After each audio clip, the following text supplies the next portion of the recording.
एक पुल और दो हादसा, सिर्फ एक साल के अंतराल पे यह दूसरी घटना है। उस जगह पर हैं जहां पे देखिए पिछले साल 30 अप्रैल 2022 को जब हुई थी तो पिलर नंबर 5 के जो स्ट्रक्चर था वो गिर गया था। जांच करने के लिए रुड़की से आईटी की टीम आई थी और वहां उसने जो जांच में बताया था कि हवा और तेज़ आंधी के चलते यह ब्रिज गिरा था। और उसकी दूसरी रिपोर्ट क्योंकि घटना के बाद और भी कई पिलरों में दरार आई थी, उसकी जांच करने के लिए एक टीम बनाई गई थी जो यहाँ पर जांच कर रही थी। उसकी रिपोर्ट अभी आनी बाकी थी, लेकिन उस 5 नंबर पिलर के बाद से काम वहाँ बंद पड़ा था। लेकिन उसके बाद का जो हिस्सा था वहाँ से लेकर अब 10 नंबर पिलर जो कल गिरा है वहाँ भी दरारें आई थी। और इस बात की सूचना यहाँ के स्थानीय विधायक ने विधानसभा में भी उठाई थी और सरकार ने कहा था कि पूरे मामले की हम जांच करा रहे हैं।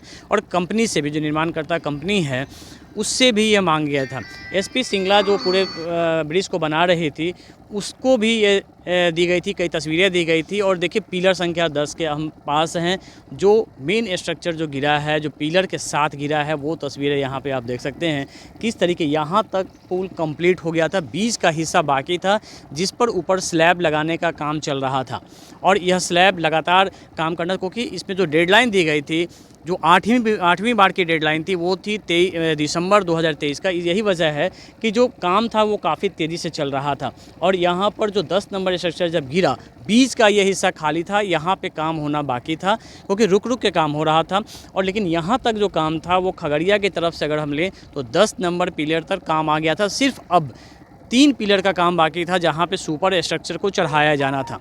यह केबलिंग ब्रिज है जिसको लेकर एसपी सिंगला यहां बना रही थी। और इस तरीके के ब्रिज कई देशों में है और बिहार में भी कई इस तरह के ब्रिज बनाए गए हैं। और फिलहाल एसपी सिंगला को और भी जो करीब 5 ब्रिज ये बना रही है, सभी में इसी तकनीक का इस्तेमाल किया जा रहा है। लेकिन उससे पहले की तस्वीरें जिस तरीके से ये घटना हुई उसके बाद ये हैरान कर देने वाली है। अब नए सिरे से इस मामले की जो आगे की ट्रेंडिंग होगी, हालांकि सरकार ने कहा है कि कंपनी को वो बात करेंगे और कंपनी को इसमें फ़ाइन लगाया जाएगा, क्योंकि अभी तक यह प्रोजेक्ट सरकार को हैंडओवर नहीं किया गया था। इसलिए इस पूरे नुकसान की भरपाई इसी कंपनी को करनी पड़ेगी जो इस कंस्ट्रक्शन काम में लगी हुई थी। लेकिन जो नुकसान हुआ है वो काफ़ी हैरान करने वाला है, क्योंकि यह महज संयोग था कि पुल चालू नहीं हुआ था, अन्यथा इससे ही बड़ी घटना तबाही मच सकती थी।